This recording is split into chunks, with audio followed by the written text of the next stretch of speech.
Renungan pada pagi hari ini ada nilai kebaikan dalam sebuah ujian.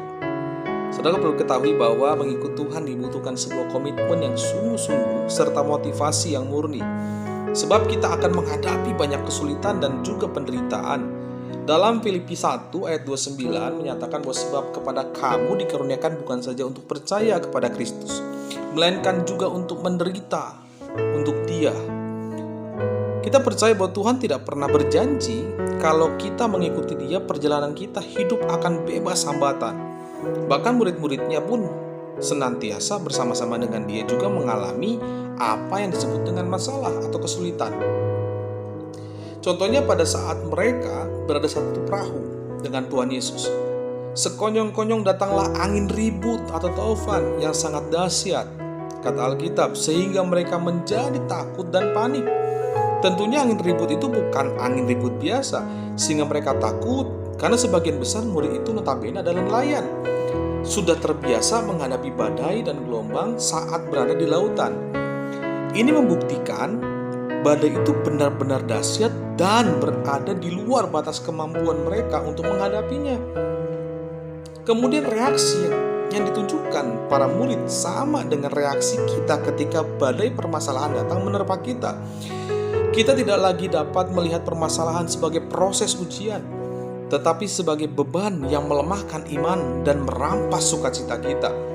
Kita sangat panik dan khawatir sehingga berusaha mengatasinya secepat mungkin menurut akal dan cara kita sendiri. Kita marah dan menyalahkan Tuhan dengan berkata, "Tuhan, Engkau nggak peduli kalau kami binasa," seperti para murid nyatakan dalam Markus 4 ayat 38. Perihal ujian dan pencobaan yang kita alami, Yakobus pernah berkata bahwa saudara-saudaraku, anggaplah sebagai suatu kebahagiaan apabila kamu jatuh ke dalam berbagai-bagai pencobaan. Sebab kamu tahu bahwa ujian terhadap imanmu itu menghasilkan sebuah ketekunan. Karena itu teman-teman, melihat kepanikan mereka, Yesus dengan keras menegur. Dalam Markus 4 ayat 40 menyatakan, "Mengapa kamu begitu takut? Mengapa kamu tidak percaya?" Tidak seharusnya para murid takut karena Yesus di tengah-tengah mereka, bukan? Bukankah mereka selalu terlibat dalam pelayanan Yesus dan melihat perbuatan-perbuatan ajaib yang dikerjakan gurunya selama ini?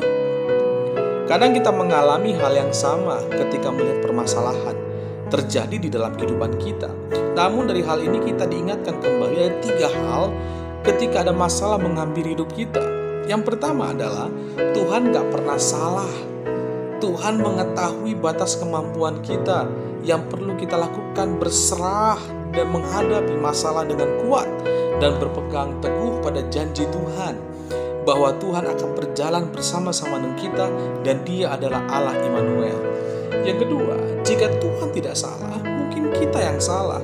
Karena itu kita perlu evaluasi diri, introspeksi diri, dan kemudian bertobat. Mungkin ada kesalahan yang kita lakukan dalam kehidupan ini. Yang ketiga, jika Tuhan tidak salah dan saya pun tidak salah, mungkin Tuhan sedang memproses kita atau mengasah kita, memoles kita agar kita menjadi murni dan berkenan kepada Tuhan. Seperti mutiara yang bernilai ketika melewati proses tersebut. Karena itu teman-teman, tetaplah teguh dan andalkan Tuhan. Tuhan Yesus memberkati kita semua.